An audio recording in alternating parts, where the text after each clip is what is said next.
ಬೆಣ್ಣೆನು ಗುಲ್ಕನ್ ಅಷ್ಟು ರುಚಿಯಾಗಿರುತ್ತೆ ನೋಡೋದಕ್ಕೆ ನಿಮಗೆ. ಒಂದ್ಸತಿ ಅವರು ಒಂದ್ಸರಿ ನಾನು.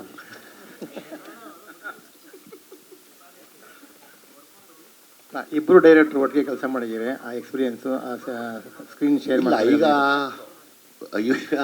ನಾವಿಬ್ಬರು ನಿರ್ದೇಶಕರು ಅಂತ ಏನು ಕೆಲಸ ಮಾಡಲಿಲ್ಲ. ಒಬ್ಬ ನಿರ್ದೇಶಕನ ಕೈ ಕೆಳಗಡೆ ಇಬ್ಬರು ಏನೂ ಗೊತ್ತಿಲ್ಲದಿರೋ ನಟರ ಥರ ಕೆಲಸ ಮಾಡಿದ್ದೀವಿ. ಅದೇನಾ? ಅದೇ ಇಲ್ಲ ಅಂದ್ರೆ ನಿರ್ದೇಶಕರು ಅಂದ್ರೆ ಪೇಮೆಂಟ್ ಕೊಟ್ಟಿಲ್ಲ ನಿರ್ದೇಶಕರದಲ್ಲಿ, ನಾವು ಬರೀ ಆಕ್ಟರ್ ಆಗಿದ್ವಿ. ಅಂದ್ರೆ ಹಾಗಲ್ಲ, ಅಂದ್ರೆ ಎಲ್ಲಾ ಕಡೆ ನಮಗ್ ಗೊತ್ತಿರೋ ಸಿನಿಮಾನೇ ನಾವು ಮಾಡಕ್ ಹೋಗೋದಲ್ಲ. ಅಂದ್ರೆ ಬೇರೆಯವರು ಅವರ ಮನಸ್ಸಲ್ಲಿ ನೋಡಿದಂಥ ಸಿನಿಮಾನ ನಾವು ಎನ್ವಿಷನ್ ಮಾಡೋದಕ್ಕೆ ಅವ್ರ ಜೊತೆ ಸೇರ್ತಾ ಇದೀವಿ ಅಷ್ಟೇ. ಜಡೇಶ್ ಅವ್ರು ಬಹಳ ಚೆನ್ನಾಗಿ ಮಾಡಿದ್ರು.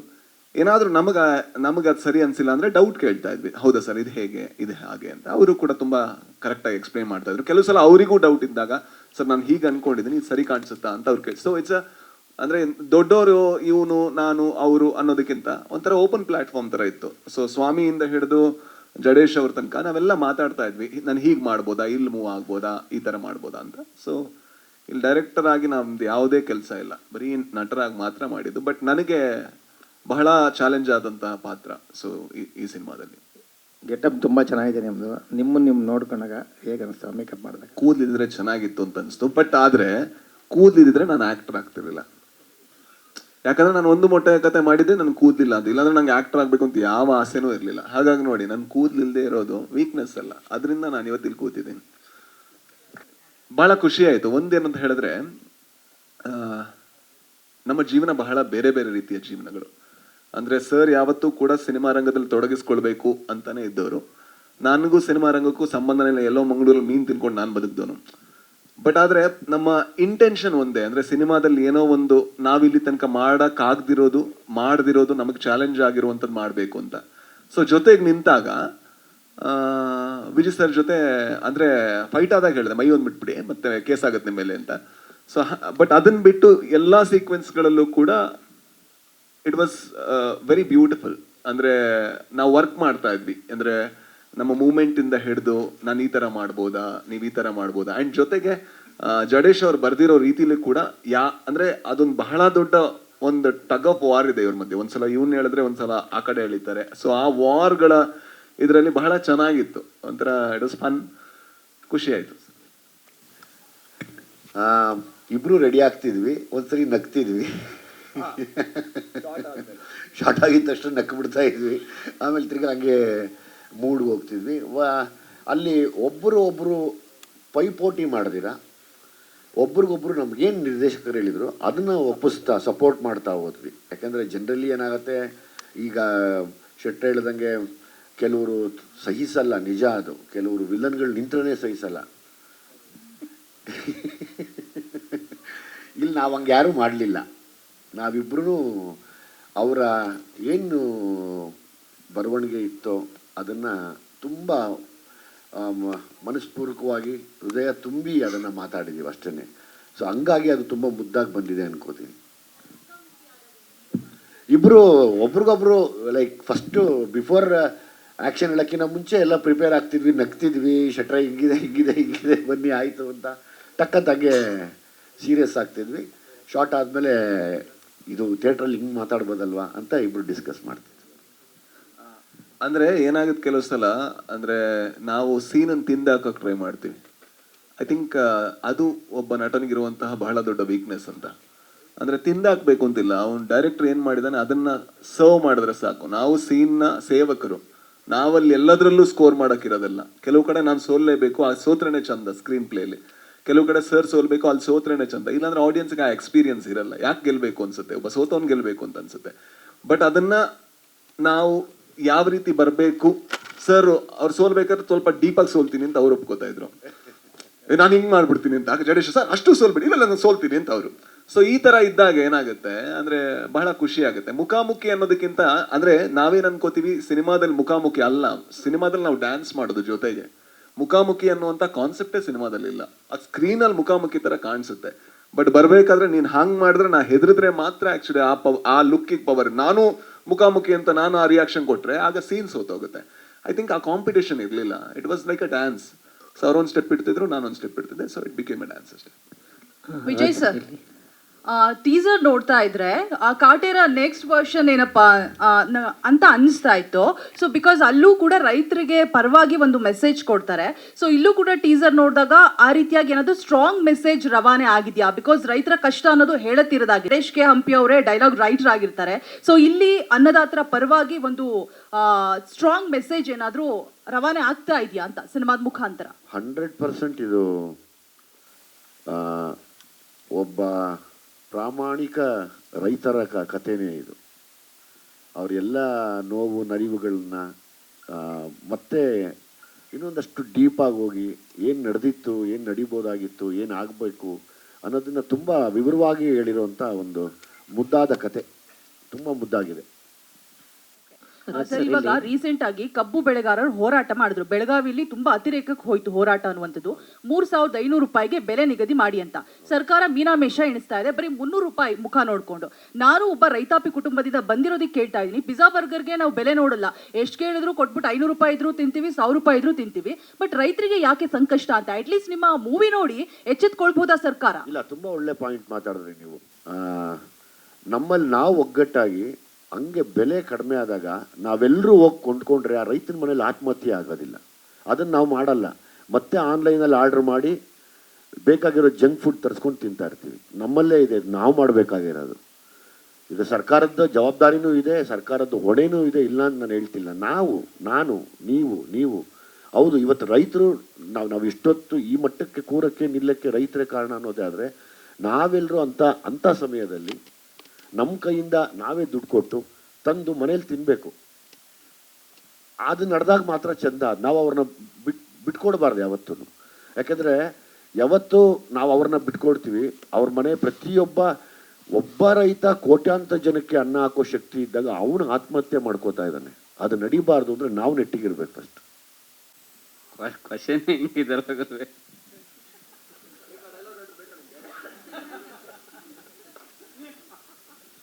ಅವ್ರಿಗೆ ಒಂದು ಸೀಗಡಿ ತಿನ್ನಬೇಕು ಅಂತ ಆಸೆ ಇತ್ತು. ಸೊ ಅದಕ್ಕೆ ಎರಡು ಮಿಕ್ಸ್ ಮಾಡಿ ಸೀಗಡಿ ಮಾಡಿ ತಿಂದಿದ್ದಾರೆ. ಈಗ ನನಗೆ ಮೀನುಳಿ ನಾಟಿಕೋಳಿ ಅನ್ನೋದು ಗೊತ್ತಿಲ್ಲ. ಈ ಪಾತ್ರಕ್ಕೆ ನನಗೆ ರಾಜು ಸರ್ ಬಿಟ್ಟರೆ ಬೇರೆ ಹೊಳಿಲೇ ಇಲ್ಲ. ನಾನು ಬರೆಯುವಾಗಾದರೆ ಏನಿತ್ತೋ ಅದಕ್ಕೋಸ್ಕರ ಅವ್ರ ಹಿಂದೆ 10 ಕರೆದು ಏನೋ ಮಾಡಿ ಅವ್ರನ್ನೇ ಕರ್ಸ್ಕೊಂಡಿದ್ದೀನಿ. ಇಲ್ಲ, ಸಿನಿಮಾ ಮಾಡೋಕ್ಕಿಂತ ಮುಂಚೆ ಹುಳಿ ಹಿಂಡ್ತಾರಲ್ಲ, ಅವ್ರ ಬಾಯಿಗೆ ಒಳ್ಳೆ ಹಸುವಿನ ಹಾಲು ಕೊಡೋಣ ಅನ್ನೋ ಆಸೆಗೋಸ್ಕರ ಮಾಡಿರೋದಷ್ಟೇ, ಇನ್ನೇನಿಲ್ಲ. ಯಾಕಂದರೆ ಪ್ರತಿಯೊಬ್ಬ ಸ್ಟಾರ್ ಸಿನಿಮಾ ಮಾಡುವಾಗಲೂ ಆದಷ್ಟು ಹುಳಿ ಹಿಂಡಿರ್ತಾರೆ ಅದರಲ್ಲಿ. ಆಮೇಲೆ ಅವರು ಬೇಡಮ್ಮವ್ರ ಪ್ರಶ್ನೆ ಕೇಳಿದ್ರಲ್ಲ ಕಬ್ಬಿಂದು, ಈ ಕತೆನೇ ಮೂಲ ಅದೇ. ಯಾಕಂದರೆ ಕೆಲಸಕ್ಕೆ ತಕ್ಕ ಕಾಸು ಅಂದರೆ ಅವಾಗೆಲ್ಲ ಧಾನ್ಯಗಳು ಎಕ್ಸ್ಚೇಂಜ್ ಇತ್ತು. ಕಾಸು ಬೇಕು ಅನ್ನೋದೇ ಮೊದಲನೇ ಅವರು. ಅಂದರೆ ಇವತ್ತು ಜಾಸ್ತಿ ಕಾಸು ಬೇಕು ಅನ್ನೋದು ಹೋರಾಟ ನಡೀತಿದೆ. ಈ ಸಿನಿಮಾ ಇರೋದು ಕಾಸು ಕೊಡಿ ಅನ್ನೋದು. ಅವಾಗೊಂದು ಕಾಸಿನ ಕ್ರಾಂತಿ ನಡೀತು. ಸೊ ಕಾಸೇ ಕೊಡ್ತಾ ಇರಲಿಲ್ಲ, ಇವಾಗ ಜಾಸ್ತಿ ಕಾಸು ಅನ್ನೋದು ಪಾಯಿಂಟ್ ಇವಾಗ. ಸೊ ಎಷ್ಟೇ ದೂರ ಹೋದ್ರೂ ಮೂಲ ಅದೇ. ಸೊ ಈ ಸಿನಿಮಾದ ಉದ್ದೇಶನೂ ಅದೇ. ಇನ್ನು ಬೇರೆ ಬೇರೆ ಆಯಾಮಗಳಿದ್ದಾವೆ, ಅದು one of the major point ನಮ್ಮ ಸಿನಿಮಾದಲ್ಲಿ. ಬೇಕು ಅಂತ ಬಂದದ, ದಾರಿ ತಪ್ಪಿ ಬಂದದ ಅಲ್ಲ. ಆ್ಯಕ್ಚುಲಿ ನಾನು ಸೈಡಿಗೆ ನಿಂತಿದ್ದೆ, ಅವ್ರು ಎಳ್ಕೊಂಬಂದರು ಫಸ್ಟಿಗೆ. ಆಮೇಲೆ ಸರ್ ನನಗೆ ಡೇಟ್ ಇಲ್ಲ ಸರ್, ನನಗೆ ಅಷ್ಟು ನನಗೆ ಏನು ಮಾಡೋದು ಸರ್ ಹಂಗೆ ಹಿಂಗೆ ಅಂತ. ಆಮೇಲೆ ಅವರು ಒಂದು ಥ್ರೆಟನ್ ಮಾಡಿದ್ರು, ಆಮೇಲೆ ಇಮೋಷ್ನಲ್ ಬ್ಲ್ಯಾಕ್ ಮೇಲ್ ಮಾಡಿದ್ರು. ಲಾಸ್ಟಿಗೆ ಒಬ್ಬ ನಿರ್ದೇಶಕ ಅಂದರೆ ಹಂಗಾದಾಗ ಅದು ಫಸ್ಟ್ ಆಫ್ ಆಲ್ ಅಂದರೆ ಈ ಕತೆ ಪಾತ್ರದ ಬಗ್ಗೆ ಹೇಳ್ತಾ ಇಲ್ಲ, ಅದರಿಂದ ಆಗಲ್ಲ. ನನಗೆ ಆ ಟೈಮ್ ನಾನು ಇದು ಮಾಡೋಕ್ಕಾಗಿಲ್ಲ, ಅಂದರೆ ಟೈಮ್ ನನಗೆ ಮ್ಯಾನೇಜ್ ಮಾಡೋಕ್ಕೆ ಆಗ್ತಾ ಇರಲಿಲ್ಲ. ಸಾರ್ ನನಗೆ ಆಗಲ್ಲ ಸಾರ್ ಅಂತ ಹೇಳಿದ್ರು. ನಾನು ಮಾಡ್ತೀನಿ ಅಂದರು, ಟೈಮ್ ಮ್ಯಾನೇಜ್ ಮಾಡಿಲ್ಲ ಅವರು, ಬೇರೆ ಪ್ರಶ್ನೆ. ಬಟ್ ಸ್ಟಾರ್ಟ್ ಮಾಡಿದ್ರು. ಈಗ ನಾನು ಮ್ಯಾನೇಜ್ ಮಾಡ್ತಾ ಇದ್ದೀನಿ ಅಲ್ಲಿಂದ ಬಂದು. ಬಟ್ ಆದರೆ ನನಗೆ ಅದೇ ಈಗ ಮಾಡಿದಾಗ ಈಗ ಏನಾಗುತ್ತೆ, ನಮ್ಮ ಪ್ರೊಡಕ್ಷನಲ್ಲಿ ಅಥವಾ ನಮ್ಮ ಡೈರೆಕ್ಷನಲ್ಲಿ ಮಾಡಿದಾಗ ಒಂದು ತೃಪ್ತಿ ಸಿಗುತ್ತೆ. ಪಾತ್ರ ಮಾಡಿದಾಗ ನಾನು ಮಾಡಿದ್ದೀನಿ, ಯಾಕಂದರೆ ತುಂಬ ಚಾಲೆಂಜಿಂಗ್ ಆಗಿರೋದು. ನಮ್ಗೆ ಗೊತ್ತಿಲ್ಲದೆ ಇರೋದನ್ನು ಬರ್ಕೋಬಹುದು. ಅಂದರೆ ಒಂದು ಮೊಟ್ಟೆ ಕಥೆಯಲ್ಲಿ ನಾನು ಏನು ಗೊತ್ತಿಲ್ಲದೆ ಇರೋದು ಮಾಡಿದೆ, ಗರುಡ ಗಮನದಲ್ಲಿ ಮಾಡ್ಬೇಕಾದ್ರೆ ಅದು ಉಲ್ಟಾ ಆಯಿತು. ಅಂದರೆ ನಂಗೆ ಗೊತ್ತೇ ಇರಲಿಲ್ಲ ಹೆಂಗೆ ಅಪ್ರೋಚ್ ಮಾಡೋದು ಅಂತ. ಸೊ ಈ ಸಿನಿಮಾದಲ್ಲೂ ಕೂಡ ನಾನು ಮಲಯಾಳಮಲ್ಲಿ ಒಂದು ಕಡೆ ಹೋಗಿ ವಿಲನ್ ಮಾಡಿ ಬಂದಿದ್ದೀನಿ. ಬಟ್ ಇದರಲ್ಲಿ ಏನು ಮಾಡಿದ್ದೀನಿ ಆದರೆ ನನಗೆ ಗೊತ್ತಿರಲಿಲ್ಲ ಹೆಂಗೆ ಮಾಡೋದು ಅಂತ. So it was challenging. ಹಾಗಾಗಿ ಇದು ಮಾಡಿದ್ಮೇಲೆ ನನಗೆ ಖುಷಿ ಇದೆ. ಅಂದರೆ ಓಕೆ ನನಗೆ ಇಲ್ಲಿ ತನಕ ನಟನಾಗಿ ನನಗೆ ಗೊತ್ತಿಲ್ಲದೆ ಇರೋದು ಮಾಡಿದ್ದೀನಿ, ಸೊ ಹೇಗೆ ಕಾಣಿಸುತ್ತೆ ಅಂತ ನೋಡಬೇಕು ಅಂತ ನಾನು ಕುತೂಹಲದಿಂದ. ಸರ್, ಈಗ ನಿಮ್ಮ ಮಂಗಳೂರು ಸ್ಲ್ಯಾಂಗು ನಮ್ಗೆ ಇಷ್ಟ ಆಗುತ್ತೆ, ನೀವು ಬೆಂಗಳೂರು ಭಾಷೆನೂ ಮಾತಾಡ್ತೀರಿ. ಇಲ್ಲಿ ಕೋಲಾರ ಸ್ಲ್ಯಾಂಗು ಅದು ಕೇಳೋದಕ್ಕೆ ಉತ್ತರ ಕರ್ನಾಟಕ ಥರನೂ ಇದೆ. ಸೊ ಅದೆಷ್ಟು ಟಫ್ ಆಯಿತು ಅಂತ, ಯಾಕಂದರೆ ಆಡಿಯನ್ಸ್ಗೆ ಅದು ರೀಚ್ ಆದರೆ ಮಾತ್ರ ಕ್ಯಾರೆಕ್ಟ್ರು ವೆಯ್ಟೇಜ್ ಜಾಸ್ತಿ ಆಗುತ್ತೆ. ಹೌದು ಹೌದು. ಸೊ ಆ ವರ್ಕ್ ಹೇಗಿತ್ತು, ಆ ಲ್ಯಾಂಗ್ವೇಜ್ ನೀವೆಷ್ಟು ಪರ್ಫೆಕ್ಟಾಗಿ ಅಂದರೆ ನಾನು ಯಾವತ್ತೂ ಕೂಡ ಈಗ ಡೈಲಾಗ್ ಶೀಟ್ನ ನಾನು ರಾತ್ರಿ ಆದರೂ ಅವ್ರಿಗೆ ಫೋನ್ ಮಾಡಿ ಜಗಳ ಮಾಡ್ತೀನಿ, ನಂಗೆ ಡೈಲಾಗ್ ಶೀಟ್ ಬೇಕೇ ಬೇಕು ಅಂತ. ಅದೇ ಅಂದರೆ ಏನಂದರೆ ನಮಗೆ ಆಡಿಯನ್ಸ್ ದುಡ್ಡು ಕೊಡೋದು ನಾವು ಡೈಲಾಗ್ ಬಾಯಾಟ್ ಹೊಡಿಯೋಕ್ಕಲ್ಲ, ನಾವು ಅಲ್ಲಿನ ಪಾತ್ರ ಥರ ಕಾಣಿಸೋದಕ್ಕೆ.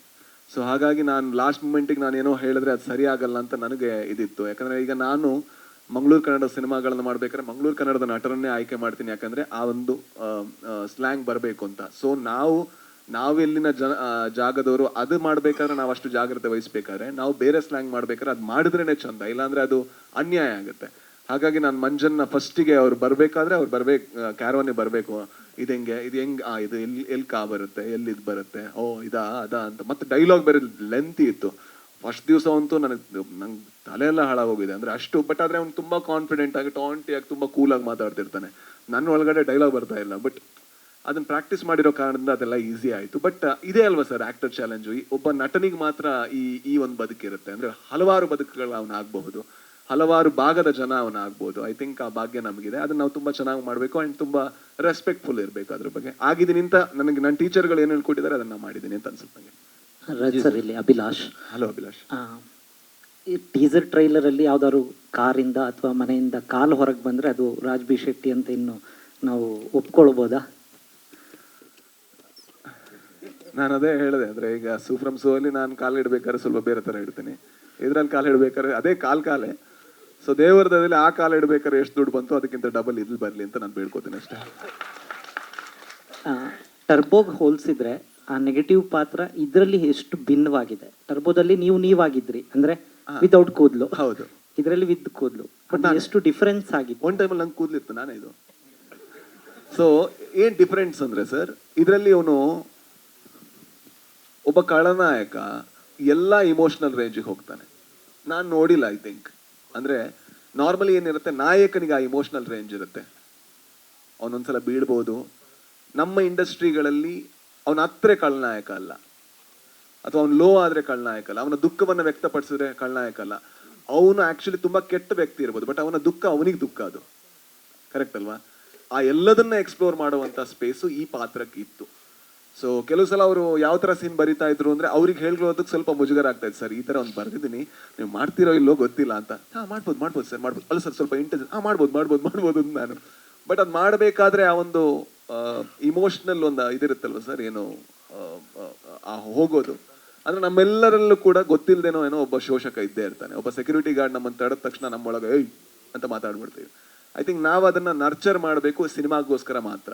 ಐ ಥಿಂಕ್ ಅದನ್ನ ನರ್ಚರ್ ಮಾಡಿ ಆ ಒಂದು ಆ್ಯಟಿಟ್ಯೂಡ್ ನಮ್ಮಲ್ಲಿ ಬಂದಾಗ ಈಸಿ ಆಗುತ್ತೆ. ಬಟ್ ಈ ಸಿನಿಮಾ ಒಪ್ಕೊಳ್ಳೋದಕ್ಕೆ ಕಾರಣ ಕೂಡ ಅದೇ. ಅಂದರೆ ಬಹಳ ಚೆನ್ನಾಗಿ ಬರೆದಿದ್ರು ಈ ಪಾತ್ರ. ಅವ್ನು ಬರೀ ನೆಗೆಟಿವ್ ಅಲ್ಲ, ಅವನೊಬ್ಬ ಮನುಷ್ಯನಾಗಿ ಕಾಣಿಸ್ತಾನೆ, ಬಟ್ ತುಂಬ ಕೆಟ್ಟ ಮನುಷ್ಯನಾಗಿ ಕಾಣಿಸ್ತಾನೆ. ಜೊತೆಗೆ ಈ ಥರ ನಾನು ಆಗಬಾರ್ದು ಅಂತ ನೆನಪಿಸ್ತಾನೆ. ಐ ಥಿಂಕ್ ಸರ್, ಈ ಪ್ರಶ್ನೆ ನಂದು ರಾಜ್ ಸರ್ಗೆ ಮತ್ತು ವಿಜಯ್ ಸರ್ಗೆ ಮತ್ತು ಮಾರುತಿ ಸರ್ಗೆ. ಅಂದರೆ ಯೂಶಲಿ ಒಂದು ಸಿನಿಮಾದ ಟೀಸರ್ ಆಗಲಿ, ಟ್ರೇಲರ್ ಆಗಲಿ, ಅಥವಾ ಒಂದು ಮೇನ್ ಗ್ಲಿಮ್ಸ್ ಆಚೆ ಬರೋದಕ್ಕಿಂತ ಮುಂಚೆ ಇಡೀ ಸಿನಿಮಾದ ಒಂದು ಕೋರ್ ಐಡಿಯಾನ ಹೇಳ್ತಾ ಇದ್ರಿ. ಅಂದರೆ ಈಗ ಹೇಗಾಗಿದೆ ಅಂದರೆ ಸಿನಿಮಾದ ಹೀರೋ, ಸಿನಿಮಾದ ವಿಲನ್ನು, ಸಿನಿಮಾದ ಮೇನ್ ಸ್ಟಾರ್ ಕಾಸ್ಟ್ ಕೂಡ ಹೀಗೆ ಇರ್ತಾರೆ ಅನ್ನೋದನ್ನು ಕ್ಯಾರೆಕ್ಟರ್ ತೋರಿಸೋದ್ರ ಮೂಲಕ ಹೇಳ್ತೀರಾ. ಈಗ ಫಾರ್ ಎಕ್ಸಾಂಪಲ್ ವಿಜಯ್ ಸರ್ದ ಸರ್ವೈವರ್ ಆಯಿತು, ಇಲ್ಲಿ ದ ರೂಲರ್ ಆಯಿತು. ಇದು ಎಷ್ಟು ಮಟ್ಟದ ಸೆಲೆಬ್ರೇಟ್ ಮೋಡನ್ನು ಆಡಿಯನ್ಸ್ ಮತ್ತು ಸಿನಿಮಾ ಮಧ್ಯೆ ಕ್ರಿಯೇಟ್ ಮಾಡುತ್ತೆ? ಇದು ಈಗ ಪ್ರಸ್ತುತ ಕಾಲಘಟ್ಟಕ್ಕೆ ಎಷ್ಟು ಮುಖ್ಯ ಆಗುತ್ತೆ? ಇದೆಲ್ಲವನ್ನು ಪ್ರಮೋಟ್ ಮಾಡುವಂಥ ಪಾಯಿಂಟ್ ಆಫ್ ವ್ಯೂ 3 ಜನ ಅದಕ್ಕೆ ನಾನು ಉತ್ತರ ಬಯಸ್ತೀನಿ. ಏನಂದರೆ ಈಗ ಕನ್ನಡ ಚಿತ್ರರಂಗಕ್ಕೆ ನಾವು ಜನರನ್ನು ಥಿಯೇಟ್ರಿಗೆ ಕರ್ಕೊಂಬರುವಂತಹ ಒಂದು ದೊಡ್ಡ ಹೋರಾಟದಲ್ಲಿ ಇದ್ದೀವಿ. ಹಾಗಾಗಿ ಯಾವುದೇ ಅವಕಾಶಗಳನ್ನು ಕೊಟ್ಟರೂ ಕೂಡ ನಾವು ಬಿಡಬಾರ್ದು. ಸೊ ಇದರ ಅವಕಾಶ ಏನು ಅಂತ ಹೇಳಿದ್ರೆ ಕೊಲ್ಯಾಬ್ರೇಷನ್. ಈಗ ನಾನು ವಿಜಯ್ ಸರ್ ಯಾವತ್ತೂ ಕೊಲ್ಯಾಬ್ರೇಟ್ ಆಗಿಲ್ಲ. ಸೊ ಅದೊಂದು ಸಣ್ಣ ಎಕ್ಸೈಟ್ಮೆಂಟ್ ನಮಗೆ ಮಾಡಬೇಕಾದ್ರೆ, ಓಹ್ ಇದು ಹೆಂಗೆ ಕಾಣಿಸ್ಬೋದು ಅಂತ. ಜೊತೆಗೆ ನಾನು ಈ ಥರ ಪಾತ್ರ ಮಾಡಿಲ್ಲ, ಸರ್ ಕೂಡ ಈ ಥರ ಪಾತ್ರ ಮಾಡಿಲ್ಲ. ಹಾಗಾಗಿ ಆ ಒಂದು ಎಕ್ಸೈಟ್ಮೆಂಟ್ ನಮಗಿದ್ದಾಗ ಆಡಿಯನ್ಸ್ಗೂ ಇರುತ್ತೆ, ಯಾಕಂದ್ರೆ ನಾವು ಕೂಡ ಆಡಿಯನ್ಸ್ನ ಒಂದು ಭಾಗ. ಹಾಗಾಗಿ ಆ ಎಕ್ಸೈಟ್ಮೆಂಟ್ನ ಈ ಕ್ಯಾರೆಕ್ಟರ್ನ ಒಂದೇ ಒಂದು ಫೋಟೋ ಹೊರಗೆ ಬರದೇ ಇರೋ ಥರ ನಾವು ಇಲ್ಲಿ ತನಕ ಆ ಗೌಪ್ಯತೆನ ಕಾಪಾಡ್ಕೊಂಡು ಬಂದಿದ್ದೀವಿ ಅಂದರೆ ಅದಕ್ಕೆ ಕಾರಣ ಏನಂದರೆ ಆ ಎಕ್ಸೈಟ್ಮೆಂಟ್ ಬರಲಿ ಅಂತ. ಅಂದರೆ ಈ ಆಕ್ಟ್ ಮಾಡಿರುವಂತ ಆಕ್ಟರ್ಗೇನೋ ಆಗ್ಲಿ ಅಂತಲ್ಲ, ಅದ್ರ ಎಲ್ಲಾ ಲಾಭಗಳು ಶ್ರೇಯಸ್ಸುಗಳು ಸಿನಿಮಾಗೆ ಸಿಗ್ಲಿ ಅಂತ, ಜನ ಸಿನಿಮಾ ಬಗ್ಗೆ ಮಾತಾಡ್ಲಿ ಅಂತ. ಈಗ ಸಿನಿಮಾ ಮೊದಲು ಬೇರೆ ತರ ಇತ್ತು ಸರ್. ಮೊದಲು ಬೇರೆ ಯಾವ ತರ ಇತ್ತು ಅಂತ ಹೇಳಿದ್ರೆ, ಮೊದಲು ಒಂದು ಟ್ರೈಲರು ಇರಲಿಲ್ಲ, ಸಿನಿಮಾ ಬರ್ತಿದೆ ಅಂತ ಪೋಸ್ಟ್ ಅನ್ಸಿದ್ರೆ ಜನ ಬರ್ತಾ ಇದ್ರು, ಯಾಕಂದ್ರೆ ಎಂಟರ್ಟೈನ್ಮೆಂಟ್ಗಳ ಕೊರತೆ ಇತ್ತು. ಈಗ ನೀವು ಟಿವಿ ಆನ್ ಮಾಡಿದ್ರೆ 72 ಚಾನಲ್ ಇದೆ, ಯಾವ್ದು ಹಾಕೋದು ಗೊತ್ತಿಲ್ಲ. ನೀವು OTT ಪ್ಲೇ ಮಾಡಿದ್ರೆ ನಿಮ್ಗೆ ಯಾವ ಸಿನಿಮಾ ನೋಡೋದು ಗೊತ್ತಿಲ್ಲ. ಒಂದು ನೆಟ್ಫ್ಲಿಕ್ಸ್ ಓಪನ್ ಮಾಡಿದ್ರೆ ಅಷ್ಟು ಸಿನಿಮಾ ಇರುತ್ತೆ, ಯಾವ ಚಾಯ್ಸಸ್ ತುಂಬಾ ಇದೆ. ಸೊ ಈ ತರ ಇರ್ಬೇಕಾದ್ರೆ ನಾವು ಅವ್ರನ್ನ ಕರ್ಕೊಂಡ್ ಬರ್ಬೇಕು ಅಂದ್ರೆ ಎಕ್ಸೈಟ್ಮೆಂಟ್ ನ ಕ್ರಿಯೇಟ್ ಮಾಡಬೇಕು. ಸೂಪ್ರಮ್ ಸೋ ಆದ್ರೆ ಬೇರೆ ತರ, ಅದು ಸಣ್ಣ ಬಜೆಟ್ ಸಿನಿಮಾ, ಅದನ್ನ ನಾವು ಒಂದು ಪ್ರೀಮಿಯರ್ ಮಾಡಿ ಆಮೇಲೆ ಕರ್ಕೊಂಡ್ ಬರ್ಬೋದು. ಬಟ್ ಇದು ಆ ತರ ಅಲ್ಲ. ಇದು ಸೆಲೆಬ್ರೇಷನ್ ಆಗಿ ಕನ್ವರ್ಟ್ ಆದ್ರೆ ಮಾತ್ರ ನಮ್ಮ ಪ್ರೊಡ್ಯೂಸರ್ಗಳು ಉಳಿತಾರೆ, ಜೊತೆಗೆ ಒಂದು ಒಳ್ಳೆ ಸಿನಿಮಾಕ್ಕೆ ಜನ ಥಿಯೇಟರ್ ಬರ್ತಾರೆ. ಹಾಗಾಗಿ ಎಲ್ಲಾ ಅವಕಾಶಗಳು. ಬಟ್ ನಾನು ಹೇಳಿದ್ದೆ ಇವರಿಗೆ, ಯಾರಿಗೆ, ಜಡೇಶ್ವರ್ ಸರ್, ನನ್ನ ಕ್ಯಾರೆಕ್ಟರ್ ಟೀಸರ್ ಬೇಕಾ, ಇದೆಲ್ಲದನ್ನು ಕೂಡ ನೀವು ಟ್ರೈಲರ್ ಅಲ್ಲೇ ಬಿಟ್ರೆ ಟ್ರೈಲರ್ಗೆ ಇನ್ನೂ ಜಾಸ್ತಿ ಇಂಪ್ಯಾಕ್ಟ್ ಸಿಗುತ್ತಲ್ವಾ ಅಂತ. ಅದಕ್ಕೆ ಅವ್ರು ಹೇಳಿದ್ರು, ಇಲ್ಲ ಸರ್ ನಾನು ಇಲ್ಲಿಂದನೇ ಎಕ್ಸೈಟ್ಮೆಂಟ್ ಕ್ರಿಯೇಟ್ ಮಾಡಬೇಕು ಅಂತ. I think the path is right. So ಇದು ಯಾರನ್ನೋ ಸೆಲೆಬ್ರೇಟ್ ಮಾಡೋದಕ್ಕಲ್ಲ, ಸಿನಿಮಾನ್ ಸೆಲೆಬ್ರೇಟ್ ಮಾಡೋದಕ್ಕೆ ಇದೆಲ್ಲದೂ ಕೂಡ ಒಂದು ಮಾರ್ಗಗಳು ಅಂತ ನನಗೆ ಅನ್ಸುತ್ತೆ. ವಿಜಯ್ ಸರ್ ಇಲ್ಲಿ, ವಿಜಯ್ ಸರ್ ನನಗೆ ಯಾವುದೇ ಒಂದು ಪಾತ್ರ, ಈಗ ಅವರು ರೂಲರ್ ಪಾತ್ರ ಟೀಸರ್ ಬೇಕಂತ ಪ್ರಶ್ನೆ ಕೇಳ್ತಾರೆ, ಬಟ್ ನಿರ್ದೇಶಕರಿಗೆ ಅದೊಂದು ಗೊತ್ತಿರುತ್ತೆ. ಇಲ್ಲ ಈ ಎರಡು ಪಾತ್ರ, ಈಗ ಫಾರ್ ಎಕ್ಸಾಂಪಲ್ ತುಂಬ ಚೆನ್ನಾಗಿ ಹೇಳಬೇಕು ಅಂದರೆ ಈ ಮಾರುತಿ ಸುಜುಕಿ ಅನ್ನೋದು, ಆವಾಗ ನಮ್ಗೆ ಅದ್ರ ಬಗ್ಗೆ ಅಷ್ಟು ಗೊತ್ತಿರಲಿಲ್ಲ. ಮಾರುತಿ ಸುಜುಕಿ ಅನ್ನೋದು ಒಂದು ಕಂಪನಿ ಆದರೆ, ಆ ಸುಜುಕಿ ಅನ್ನೋದು 51% ಅಂತೆ, ಮಾರುತಿ ಅನ್ನೋದು 49% ಅಂತೆ. ಸೊ 1% ಅದೊಂದು ಹೀರೋಯಿಸಮ್ ನಂಗೆ ಎತ್ತಿಕ್ತೀವಿ ಎಲ್ಲಾದ್ರಲ್ಲೂ. ಇವಾಗ ಇದೇ ರೂಲರ್ ಟೀಸರ್ ನೋಡಿದಾಗ ರಾಜ್ ಬಿ ಶೆಟ್ಟರ್ನ ಹಂಗೆ ತೋರಿಸಿದಾಗ ಅದು ಅವ್ರ ಪಾಯಿಂಟ್ ಆಫ್ ವ್ಯೂನಲ್ಲಿ ನಾನು ಕೆಟ್ಟವನಾಗಿದ್ರು ಅದು ವರ. ಈಗ ಎಲ್ಲಾದ್ರ ಪಾಡ್ಗೆ ಅದು ನಡ್ಕೊಂಡು ಹೋಗ್ತಾ ಇದೆ ಅಂದರೆ ನಿಂದೇನೋ ಹೊಸದು ಕಾನೂನು ಅನ್ನೋದು ನನ್ನ ಪಾಯಿಂಟ್ ಆಫ್ ವ್ಯೂ ಅಂತ ಅವ್ರು ಹೇಳೋದು. ಇಲ್ಲ ಅದರ ಮಧ್ಯೆ ನಾನು ಎದ್ದು ನಿಂತ್ಕೋತೀನಿ. ಈಗ ಕಬ್ಬು ಬೆಳೆಗಾರರ ಬಗ್ಗೆ ಅವರು ತುಂಬ ಚೆನ್ನಾಗಿ ಕೇಳಿದ್ರು. ಎಲ್ಲರೂ ಹಂಗೆ ನಡ್ಕೊಂಡು ಹೋಗ್ತಾ ಇದೆಯಲ್ಲ, ಎಷ್ಟೋ ದುಡ್ಡು ಬರ್ತಾ ಇದೆಯಲ್ಲ ಅನ್ನೋದಲ್ಲ, ಯಾಕೆ ಕೊಡಲ್ಲ ನೀವು 300 ರೂಪಾಯಿ ಅನ್ನೋದು ತುಂಬ ಅದನ್ನು ಪ್ರಶ್ನೆ ಮಾಡೋನೊಬ್ಬ ಬೇಕು. ಸೊ ಅದನ್ನು ನಮ್ಮ ಜಡೇಶ್ ಅವರು ಒಂದು ಪಾತ್ರನ ಇದು ಮಾಡಿ ಅದನ್ನ ಎತ್ತುತ್ತಾರೆ. ಅದು ಇವ್ರಿಗೆ ಆಗಲ್ಲ. ಅದು ಎಲ್ಲಾದ್ರ ಪಾಡ್ಗೆ ನಡ್ಕೊಂಡು ಹೋಗ್ತಾರೆ, ನೀನು ಯಾರು ಕೇಳೋಕ್ಕೆ ಅನ್ನೋದೇ ಪ್ರಶ್ನೆ. ಇದೊಂದು ತಿಕ್ಕಾಟ ಅಂತೂ ನಡೆಯುತ್ತೆ. ಸೊ ಇದು ಸಾರ್ ಹೇಳ್ದಂಗೆ ಇದು ಸೆಲೆಬ್ರೇಷನ್ ಆಗಿ ಈಚೆ ಬಂದು ನಮ್ಮ ಜನಗಳು ಹೌದು ಅಂತ ಇದನ್ನು ಕಥೆಯಾಗಿ ಒಪ್ಕೊಳ್ಳದೆ ಒಂದು ಅನುಭವವಾಗಿ ಒಪ್ಕೋಬೇಕು. ಮತ್ತು ಒಂದು ಮಾರ್ಪಾಡು ಆ ಕಾಲದಲ್ಲಿ ಹೆಂಗಾಗಿತ್ತು ಅನ್ನೋದನ್ನು ಈ ಒಂದು ವಿಧದಲ್ಲಿ ತೋರಿಸುವಂಥ ಪ್ರಯತ್ನ. ಅಂದರೆ ನಾಯಕ ಖಳನಾಯಕ ಅನ್ನೋಕ್ಕಿಂತ ಹೆಚ್ಚಾಗಿ ಇಬ್ಬರ ಉದ್ದೇಶಗಳು ಒಂದೇ ಆಗಿರುತ್ತೆ, ಒಬ್ಬ ತಂತ್ರಿ ಒಬ್ಬ ಕುತಂತ್ರಿ. ಸೊ ಹಂಗಾಗಿ ಪ್ರತಿಯೊಬ್ಬರ ಲೈಫಲ್ಲೂ ಈ ನೋವು ಇದ್ದೇ ಇರುತ್ತೆ. ಈ ಸಿನಿಮಾದ ನೋವು ಬೇರೆ ಬೇರೆ ರೂಪದಲ್ಲಿರುತ್ತೆ. ಅದು ಅವಾಗ ಏನು ಮಾಡಿದ್ರೆ ಚೆನ್ನ, ನನ್ನ ನಂಬಿ ನಮ್ಮನ್ನೆಲ್ಲ ನಂಬಿ ಬರುವಂಥ ಒಬ್ಬ ಪುಣ್ಯಾತ್ಮ ಆ ಪ್ರೇಕ್ಷಕ ತನಗೆ ಸಾಲ ಬಡ್ಡಿ ಎಷ್ಟೇ ಇದ್ದರೂ ಮನೆ ನೋವನ್ನ ಮರೆತು ನನಗೋಸ್ಕರ ನಮಗೋಸ್ಕರ ಬಂದು ಪಾಪ ಟಿಕೆಟ್ ತೊಗೊಂಡು ಕೂತಾಗ ಅವ್ರಿಗೆ ಅನಿಸ್ಬೇಕಿದ್ದು ನನಗೆ ತುಂಬ ರಿಲೇಟ್ ಆಗಿದೆ, ಏಟಿಗೆ ಎದುರೇಟಿದ್ರೆ ಮಾತ್ರ ನಾನು ಬದುಕಕ್ಕೆ ಸಾಧ್ಯ ಅಂತ. ಆ ಆ್ಯಂಗಲಲ್ಲೇ ಯೋಚನೆ ಮಾಡ್ತಾ ಇರ್ತೀನಿ, ಕಮರ್ಷಿಯಲ್ ಆ್ಯಂಗಲಲ್ಲಿ ಯೋಚನೆ ಮಾಡ್ತಾ ಇರ್ತೀನಿ ಯಾವಾಗಲೂ ನಾನು. ಅದು ನನಗೆ ತುಂಬ ಇಷ್ಟ. Rajveer sir, on your left, so the teaser is electrifying. Congrats on that. ಈಗ ವಿಜಯ್ ಸರ್ ಕಿತ್ಕೊಳ್ತೀರಾ, ಬೇರೆಯವ್ರನ್ನ ಸುಡ್ತೀರಾ? ಐ ಥಿಂಕ್ ಒಳಗಿರೋ ಯಾವತ್ತೂ ಕೂಡ ಫಸ್ಟ್ ನಮ್ಮನ್ನು ಸುಡುತ್ತೆ. ಸೊ ಈ ಥರದ ಪಾತ್ರಗಳು ಫಸ್ಟ್ ಅವ್ರನ್ನ ಸುಡ್ಕೋತಾರೆ, ಬಟ್ ಗೊತ್ತಿರಲ್ಲ ಅಷ್ಟೇ. ಸೊ ಎಲ್ಲ ಖಳನಾಯಕರು ಅದೇ ರೀತಿ. ಸೊ ನಾವು ಕೂಡ ಎಲ್ಲೋ ಒಂದು ಕಡೆ ಯಾರೋ ಒಬ್ಬರಿಗೆ ಖಳನಾಯಕರಾಗಿರ್ತೀವಿ, ಬಟ್ ಅವ್ರನ್ನ ಸುಡಬೇಕು ಅನ್ನುವಂತಹ ಒಂದು ಇಂಟೆನ್ಷನಲ್ಲಿ ನಮ್ಮನ್ನು ನಾವು ಸುಡ್ಕೋತಾ ಇದ್ವಿ. ಪಾಸ್ಟಲ್ಲೂ ಮಾಡ್ಕೊಂಡಿದ್ದೀವಿ ನಾವು ನಮಗೆ ಆ ಥರ. ಸೊ ಈ ಪಾತ್ರ ಬೇರೇನು ಬೇಡ, ವೆಪನ್. ಐ ಥಿಂಕ್ ಹೊರಗಡೆ ಅವ್ರನ್ನ ಕೊಲ್ಲೋದಕ್ಕೆ ಬೇರೆ ಬೇಕು, ನಮ್ಮ ಸಾಯಿಸೋದಕ್ಕೆ ಸಿಗರೇಟ್ ಸಾಕಲ್ಲ. ವಿಜಯ್ ಸರ್ ಇಲ್ಲಿ, ಮೊದಲಿಗೆ ನೀವು ಪಾತ್ರ ಥ್ಯಾಂಕ್ ಯು ಸರ್. ನಮ್ಮ ಪ್ರಕಾರ ನಿಮ್ಮ ವೃತ್ತಿ ಜೀವನದ ದೊಡ್ಡ ನಿರ್ಧಾರ ಅಂತ ನಾವು ಅನ್ಕೊಂತೀವಿ. ಹೌದು, ಯಾಕಂದ್ರೆ ಒಬ್ಬರು ಸೂಪರ್ ಸ್ಟಾರ್ ಆಗಿ ಹೌದು ಇಂಥ ಪಾತ್ರ ಆಯ್ಕೆ ಮಾಡ್ಕೊಂಡಿದ್ದೀರಾ. ಆದರೆ ಅಭಿಮಾನಿಗಳಿಗೆ ಇಂಥ ಪಾತ್ರವನ್ನ ನಿರೀಕ್ಷೆ ಮಾಡಲ್ಲ ಎಲ್ಲ ನಿಮ್ಮ ಅಭಿಮಾನಿಗಳು. ಅವ್ರಿಗೆ ಹೆಂಗೆ ಕನ್ವಿನ್ಸ್ ಮಾಡ್ತೀರಾ ನೀವು? 100% ನಿರೀಕ್ಷೆ ಮಾಡ್ತಾರೆ ಸರ್. ನನ್ನ ಅಭಿಮಾನಿಗಳು ಎಲ್ಲರೂ ರೈತರ ಕುಟುಂಬದವರು, ರೈತರ ಮನೆಯಿಂದ ಬಂದು ಇಂಜಿನಿಯರ್ ಆಗಿರೋರು ಇದ್ದಾರೆ, ರೈತರ ಮನೆಯಿಂದ ಬಂದು ಸೈಂಟಿಸ್ಟ್ ಆಗಿರೋರು ಇದ್ದಾರೆ. ಸೊ ಹಾಗಾಗಿ ಎಲ್ರಿಗೂ ಇಷ್ಟ ಆಗುತ್ತೆ ಅನ್ನೋ ನಂಬಿಕೆ ನನಗೆ. ಅಲ್ಲಿ ನೀವು ಎಕ್ಸ್ಪೀರಿಯನ್ಸ್ ಅನ್ನಲ್ಲ, ಅನುಭವ ಅಂತ. ಯಾವ ಅನುಭವ ನೀವು ಹೇಳ್ತಾ ಇದ್ದೀರಾ ಅಲ್ಲಿ? ಡೈಲಾಗ್ ಅಲ್ಲ, ಏನಾಗುತ್ತೆ ಅಂದ್ರೆ ಅನುಭವ ಅನ್ನೋದು ಹೆರಿಡಿಟಿ, ವಂಶ ಪಾರಂಪರ್ಯವಾಗಿ ಅವ್ರಿಗೊಂದು ಅನುಭವ ಬಂದಿರುತ್ತಲ್ವಾ.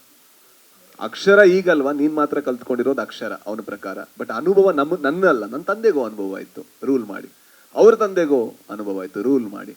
ಹಾಗಾಗಿ ನೀವು ಅನ್ಕೋಬಹುದು ಅಂದ್ರೆ ಎಲ್ಲದಕ್ಕೂ ಅಕ್ಷರ ಸಾಕು ಅಂತ, ಅನುಭವ ಬೇಕು, ಅದು ನಮ್ಮ ಕುಟುಂಬಕ್ಕೆ ಇದೆ ಅನ್ನುವಂತ ಒಂದು ಆಟಿಟ್ಯೂಡ್. ಭಾವನಾ ಮೇಡಮ್ ಹೇಳ್ಬೋದಾ? ಹೇಳ್ಬೇಡ ಅಂತಿದ್ದಾರೆ. ರಾಜ್ ಅವ್ರ ಪೇರಾಗೇನೆ ಅದು ನೀವು ಐ ಥಿಂಕ್ ಚಿತ್ರ ನೋಡಾದ್ಮೇಲೆ ಅದು ರಿವೀಲ್ ಆಗುತ್ತೆ ಅಂತ ಅನ್ಸುತ್ತೆ. ಬಟ್ ತುಂಬಾ ಮನ್ಸಿಗೆ ಮುಟ್ಟುವಂತ ಪಾತ್ರ ಅಂತ ಹೇಳ್ಬೋದು. ರೀತಿಯಲ್ಲಿ ಅದೇ ಹೇಳಿದ್ದು ಹೇಗೆ ಜರ್ನಿ ಆಗಿದ್ದು ಹೇಗೆ ಈಗ ಸರ್ವೈವ್ ಆಗ್ತಾ ಇರೋದು ಹೇಗೆ ಅನ್ನೋದನ್ನ ಹೇಳಿದೆ. ಹೌದು. ಇಂಡಸ್ಟ್ರಿಲಿ ಸಾಕಷ್ಟು ಸಂದರ್ಭದಲ್ಲಿ ಮಲ್ಟಿ ಸ್ಟಾರರ್ ಸಿನಿಮಾಗಳು ಬರುವಂಥ ಸಂದರ್ಭದಲ್ಲಿ ಅಂದರೆ ಒಂದಿಷ್ಟು ವಿಚಾರನ ಇಂಡೈರೆಕ್ಟ್ ಆಗಿ ಹೇಳ್ತಾ ಇದ್ರಿ. ಕೆಲವು ಸಂದರ್ಭದಲ್ಲಿ ಏಟಿಗೆ ರೇಟ್ ಬೀಳುತ್ತೆ, ತಂತ್ರ ಕುತಂತ್ರ ಇರುತ್ತೆ ಅನ್ನೋಂಥದ್ದು. ರಾಜ್ ಬಿ ಶೆಟ್ಟಿ ಸರ್ ಹೇಳ್ತಾ ಇದ್ರು, ನಾವು ಸುಡ್ಕೊಳ್ತಾ ಇರ್ತೀವಿ ಅನ್ನೋಂಥದ್ದು. ಇಂತಹ ಹಲವು ಘಟನೆಗಳು ನಿಮ್ಮ ಲೈಫಲ್ಲೂ ಇಬ್ಬರ ಲೈಫಲ್ಲೂ ಆಗಿದೆಯಾ? ಕೆಲವು ಸಂದರ್ಭದಲ್ಲಿ ಮಲ್ಟಿ ಸ್ಟಾರರ್ ಸಿನಿಮಾ ಮಾಡಬೇಕಾದಂಥ ಪರಿಸ್ಥಿತಿ ಬಂದಾಗ ಅಂತಹ ವೇರಿಯೇಷನ್ಗಳನ್ನು ನೀವು ಕಂಡಿದ್ದೀರಾ? ಮತ್ತೆ ಅದು ಈಗ ಹೆಂಗೆ ಬದಲಾಗಿದೆ? ಅಲ್ಲ, ಅದು ಬದಲಾಗಲ್ಲ. ಒಬ್ಬನ ಏಳಿಗೆ ಇನ್ನೊಬ್ಬ ಸಹಿಸಲ್ಲ ಇಲ್ಲಿ. ಅದು ಮನುಷ್ಯನ ಪರ್ಮನೆಂಟ್ ಕಾಯಿಲೆ ಅದು. ಸೊ ಹಾಗಾಗಿ ಅದು ಬದಲಾಗಲ್ಲ. ಯಾವತ್ತೂ ಇನ್ನೊಬ್ಬರು ಏಳಿಗೆನ ಸಹಿಸಿ ಅದು ಸಖತ್ತಾಗಿದೆ ಅಂತ ಹೊಗಳವರೇ ಕಡಿಮೆ. ಅದೇ ಸಮುದ್ರದಲ್ಲಿ ಈಜಾವಾಗ ಮಾತ್ರ ಗೊತ್ತಿರುತ್ತೆ ಕೈ ಎಷ್ಟು ಕಾಲೆಷ್ಟು ನೋವಾಗುತ್ತೆ, ನಾನು ಎಷ್ಟು ದಮ್ ಕಟ್ಟಬೇಕು ಅಂತ. ಸೊ ನಮಗಿದು ನಮ್ಮನ್ನ ಬಿಟ್ಟು ಹೋಗಲ್ಲ, ನಾವು ಅವ್ರನ್ನ ಸೋಲಿಸ್ದಿರ ಬಿಡಲ್ಲ. ಇಷ್ಟೇ ಅನ್ಸೋದು. ರಾಜ್ ಸರ್ ನಿಮ್ಗೆ ಇಲ್ಲ, ನಾನು ಮಾತಾಡಿದ ಬದುಕಿನ ಬಗ್ಗೆ. ಅಂದ್ರೆ ನಾನು ಅವ್ರು ಕೇಳಿದ್ರಲ್ವಾ ಸಿಗರೇಟ್, ಯಾಕಂದ್ರೆ ಅಂದ್ರೆ ಏನ್ ಗೊತ್ತಾ, ಇದು ಇಂಡಸ್ಟ್ರಿ ಬಗ್ಗೆ ನಾವು ಮಾತಾಡಲ್ಲ. ಅಂದ್ರೆ ಯಾಕೆ ಮಾತಾಡಲ್ಲ ಅಂತ ಹೇಳಿದ್ರೆ ಮನುಷ್ಯ ಸಹಜ ಗುಣನೇ. ಅಂದ್ರೆ ನಮಗೆ ಗೊತ್ತಿಲ್ಲ, ನಾವೇ ಈಗ ಯಾರ್ದೋ ಒಂದು ಟೀಸರ್ ನೋಡಿದ್ರೆ ಒಂದು ಓಪನ್ ಮಾಡೋ ಮುಂಚೆ ಒಂದು ಸಣ್ಣ ಹೊಟ್ಟೆ ಕಿಚ್ಚಿರುತ್ತೆ. ಇದು ಪ್ಲೇ ಆಗೋ ಮುಂಚೆ ಚೆನ್ನಾಗಿರ್ಬೋದು ಅಂತ ಅದ್ಯಾಕೆ ಬರುತ್ತೆ? ಮನುಷ್ಯ ಸಹಜ ಗುಣ. ಐ ಥಿಂಕ್ ಎಲ್ಲೋ ಹೊರಗಡೆ ಹುಡ್ಕೋದಕ್ಕಿಂತ ನಮ್ಮ ಒಳಗಿರುತ್ತೆ. ನಾನು ಅದ್ರ ಬಗ್ಗೆ ಹೇಳ್ತಾ ಇದ್ದೆ. ಅಂದ್ರೆ ನಮ್ಮೊಳಗಿರೋ ಅಂತ ಅದೆಲ್ಲ ನಮ್ಮನ್ನು ಸುಡುತ್ತೆ ಫಸ್ಟು ಅಂತ. ಅಂದ್ರೆ ನನ್ನ ಬಗ್ಗೆ ನಾನು ಮಾತಾಡೋದು. ಯಾಕಂದ್ರೆ ಬೇರೆಯವ್ರು ಏನ್ ಬೇಕಾದ್ರೂ ಮಾಡಿ, ನನ್ನ ಜೀವನದಲ್ಲಿ ಇರುವಂತ ಒಂದೇ ಒಂದು ಗೋಲ್ ಅಂದ್ರೆ ಇದು ಸಾಯೋ ಮುಂಚೆ ಒಳ್ಳೆ ಮನುಷ್ಯ ಆಗಿ ಸಾಯ್ಬೇಕು. ನಾನು ಒಳ್ಳೆಯವನಾಗಿದ್ದೀನಿ ಅಂತ ನನಗೆ ಅನ್ಸಲ್ಲ. ಸೊ ಆ ಒಂದು ಇದ್ರಲ್ಲಿ ಇರ್ಬೇಕಾದ್ರೆ ನನಗೆ ಐ ಥಿಂಕ್ ಬೇರೆಯವ್ರು ಏನ್ ಮಾಡಿದ್ರು ಕೂಡ ತೊಂದರೆ ಇಲ್ಲ. ಅವ್ರ ಪಾಪ ಅವ್ರ ಹೋರಾಟದಲ್ಲಿ ಇರ್ತಾರೆ, ಅವರು ಒಳ್ಳೆತನ ಆಗುವಂತ ರೀತಿ ಬೇರೆ ಇರ್ಬೋದು, ತೊಂದರೆ ಇಲ್ಲ, ಇಟ್ಸ್ ಫೈನ್. ಅಂದ್ರೆ ನಾವು ಇಂಡಸ್ಟ್ರಿ ಉಳಿಬೇಕಂದ್ರೆ ಒಗ್ಗಟ್ಟಾಗಿದ್ದೀವಿ, ಒಂದಾಗಿದ್ದೀವಿ ಅನ್ನೋದು ಸಾಕಷ್ಟು ಸಂದರ್ಭದಲ್ಲಿ ಕೇವಲ ವೇದಿಕೆಗೆ ಹೇಳುವಂತಹ ಸೀಮಿತ ಆಗಿದೆ ಅಂತ. ಸರ್ ಏನ್ ಗೊತ್ತಾ, ಇಂಡಸ್ಟ್ರಿ ಅನ್ನುವಂಥದ್ದಿಲ್ಲ, ವ್ಯಕ್ತಿಗಳು ಮಾತ್ರ ಇರೋದು. ಸೊಸೈಟಿ ಅನ್ನುವಂಥದ್ದಿಲ್ಲ, ವ್ಯಕ್ತಿಗಳು ಮಾತ್ರ ಇರೋದು. ಸೊಸೈಟಿ ಯುನೈಟ್ ಆಗ್ಬೇಕಂದ್ರೆ ಅರ್ಥ ಏನು? ಅಂದ್ರೆ ಮನುಷ್ಯರೆಲ್ಲ ಒಟ್ಟಿಗೆ ಬರ್ಬೇಕು, ಬರಲ್ಲ. ಯಾರೋ ಒಬ್ಬಂಗೆ ಸಂಡೇ ಬೆಳಿಗ್ಗೆ ಹೇಳಕ್ಕಾಗಲ್ಲ, ಇನ್ನೊಬ್ಬಂಗೆ 5 ಗಂಟೆ ವಾಕಿಂಗ್ ಹೋಗ್ಬೇಕು, ಎಲ್ಲರೂ 5 ಗಂಟೆಗೆ ಹೋಗ್ಬೇಕು ಅಂದ್ರೆ ರೂಲ್ಸ್ ಆಗುತ್ತೆ, ಅದು ತಪ್ಪಾಗುತ್ತೆ.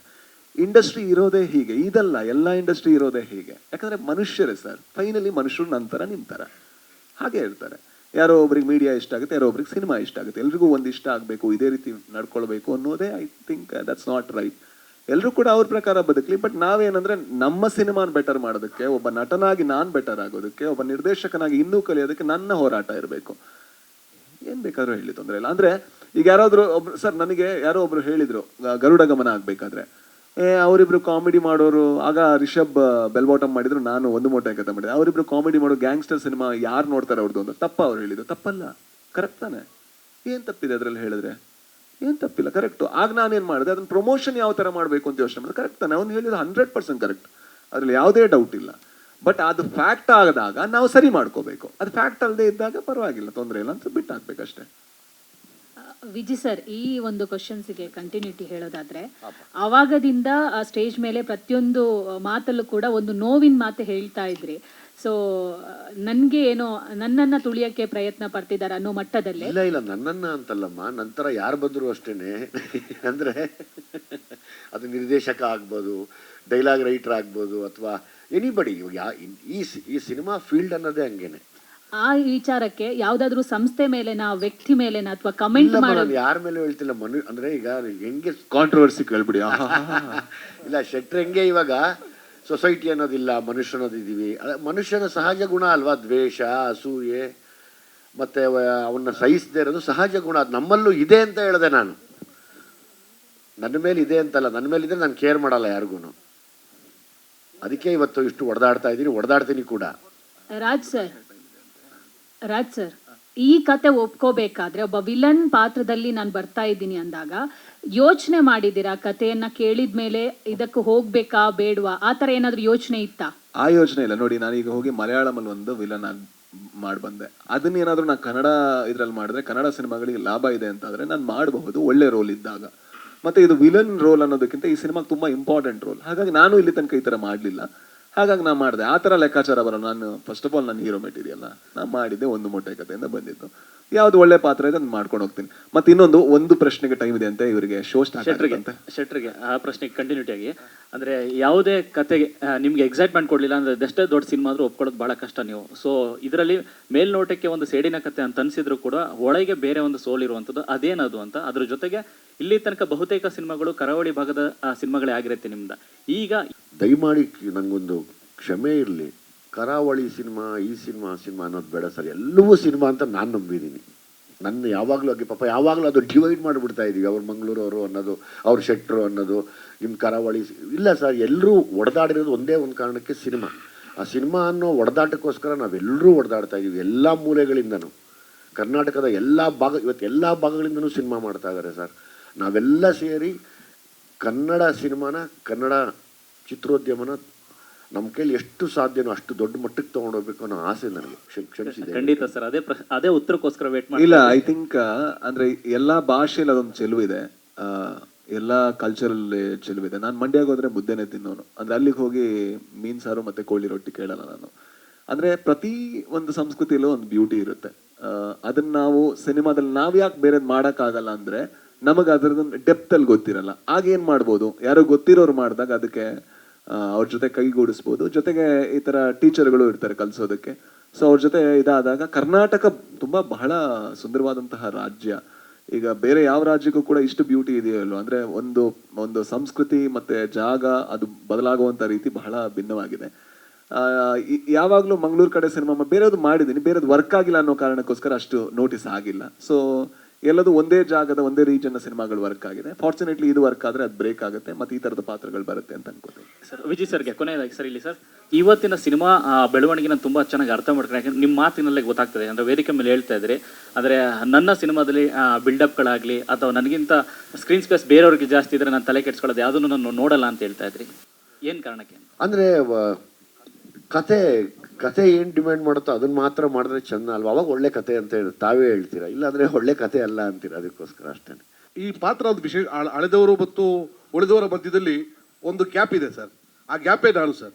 ಅಳಿದವರು ಇದ್ದಾರೆ, ಉಳಿದವರು ಇದ್ದಾರೆ, ಒಂದು ಸಣ್ಣ ಗ್ಯಾಪ್ ಇದೆ. ಆ ಗ್ಯಾಪನ್ನು ನಾನು ಫಿಲ್ಅಪ್ ಮಾಡ್ತೀನಿ. ಆ ಗ್ಯಾಪಿಗೆ ಹಿಂಗೆ ಇರಬೇಕು ಸರ್, ಹೀಗೆ ಇರಬೇಕಾಗಿತ್ತು. ರಾಗ್ ತೋರಿಸಿದ್ದಾರೆ. ಈಗ ನನ್ನ ಲುಕ್ ಬದಲಾಗಿದೆ, ಇದಾದ್ಮೇಲೆ ನನ್ನ ಲಕ್ಕು ಬದಲಾಗಬಹುದು ಸರ್. ಇವಾಗ ನಾವು ಫೋನು ಅದು ಬಸ್ ಇಲ್ಲ, ಯಾವಾಗಲೂ ನಾವು ಆಡು ಭಾಷೆನ ತುಂಬಾ ಕನೆಕ್ಟ್ ಮಾಡಕ್ ಇಷ್ಟಪಡ್ತೀವಿ. ಈ ಕನ್ನಡ ಭಾಷೆ ಅದು ಎಲ್ಲವನ್ನು ತುಂಬಾ ಬಳಕೆಯಲ್ಲಿ ತಗೊಳುತ್ತೆ. ಆ ಭಾಷೆಯ ಶಕ್ತಿ ಇದೆ, ಅದಕ್ಕೋಸ್ಕರ ಅದು ಉಳಿದಿರೋದು. ನಾವು ದಿನನಿತ್ಯದ ಬಳಸೋದಲ್ಲ, ನಾವು ತಗೊಳ್ಳೋದೇ ಇಲ್ಲ ಅಂದಾಗ ಆ ಭಾಷೆ ಉಳಿಯಲ್ಲ. ಅದು ತಗೊಂಡು ಅದು ಕನ್ನಡಿ ಅದು ಆಗುತ್ತೆ. ನಾವು ದಿನನಿತ್ಯಲ್ಲೇ ಬಳಸೋದು. ನಾವು ಯಾವತ್ತು ಜಮೀನ್ದಾರ ನೀನಂತ ಯಾವತ್ತೂ ಕೇಳಿಲ್ಲ, ಈ ದೊಡ್ಡ ಲ್ಯಾಂಡ್ ಲಾರ್ಡ್ ನೀನು ಅಂತಾನೆ ಕೇಳಿದ್ವಿ. ಆಡು ಭಾಷೆಯಲ್ಲಿ ಅದು ಅವಾಗಲಿಂದ ಆಡು ನಮಗೆ ಇಂಗ್ಲಿಷ್. ಸೊ ಇದು ಒಂದು ನಾನು ನಿಜವಾಗ್ಲೂ ಇಂಗ್ಲಿಷ್ ಆಗಿ ಸಪ್ರೇಟ್ ಆಗಿದ್ರೆ ನಾನು ಇಡ್ತಾನೆ ಇರಲ್ಲ. ಇದು ಒಂದು ನಮ್ಮ ದಿನನಿತ್ಯದಲ್ಲಿ ಬಳಕೆ ಆದ ಒಂದು ಆಡು ಭಾಷೆ, ಅದೊಂದು ಅಂತ ಅಂದ್ಕೊಂಡು ನನ್ನ ಫೀಲ್ ಆಗಿದ್ದಕ್ಕೆ ಇದು ಇಟ್ಟೆ ನಾನು ಅಷ್ಟೇ. ಈ ಜಮೀನ್ದಾರ್ ಅಂತ ಕರೆಯೋಕ್ಕೆ ಅಷ್ಟು ಒಂದು ಅದು ಒಂದು ಟೆಕ್ಸ್ಟ್ ಆಗುತ್ತೆ. ಆ ಲ್ಯಾಂಡ್ ಲಾರ್ಡ್ ಇದು ಒಂದು ರೆಗ್ಯುಲರ್ ನಮ್ಮ ಆಡು ಭಾಷೆ ಆಗಿದ್ರಿಂದ ಅದು ಇಟ್ಟಿದ್ದು ಅಷ್ಟೇ.